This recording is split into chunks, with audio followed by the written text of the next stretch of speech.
Hello mga ka-wonder, Assalamualaikum, good morning sa ating lahat. So, ngayon, ayan, maglilinis tayo, start na tayo sa trabaho natin. After natin, katatapos lang natin gumawa ng breakfast. So, yan. So, late na sila mag-breakfast, ayan. Late din tayo nakapaglinis.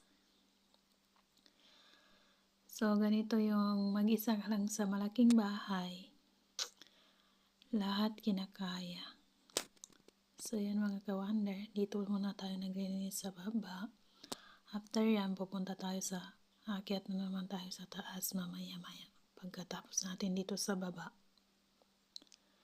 So, konti lang yung oras natin. Kaya yan, pabilisan yung trabaho natin kasi aabutan tayo ng 10:30.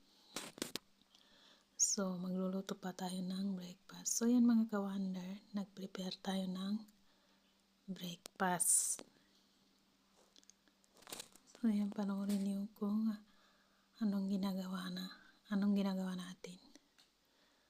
So, after yan mga ka-wonder, na ilagay natin yung iba sa mesa.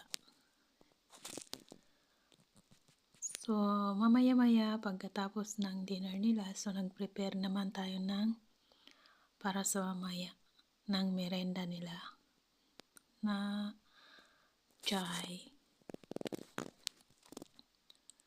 So, yan mga ka-wonder, pinasabay-sabay na natin yung ginagawa natin para maaga tayo makapagpahinga. So, yan, hindi pa tayo nakapunta ng taas, so nag-prepare na tayo ng dinner. So, after yan mga ka-wonder, nandito na tayo sa taas. At tayo naman ay mag-plansa. So, yan. So, mamaya-maya, bababa na naman tayo para pag-prepare tayo ng pagkain nila ng gabi.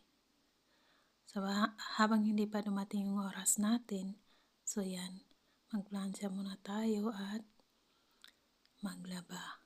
So, ganito yung ginagawa ko mga ka-wonder pag dito ako sa taas, laba, flansa. So, yan, para madali matapos.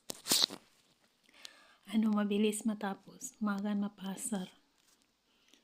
So, niya ba sa Maya? So, may nagtatanong po, so hindi po nakakahiya na hindi po ako nahiya para sa sarili ko na isang katulong dito. So, marami naman. So, ito yung ginagawa namin.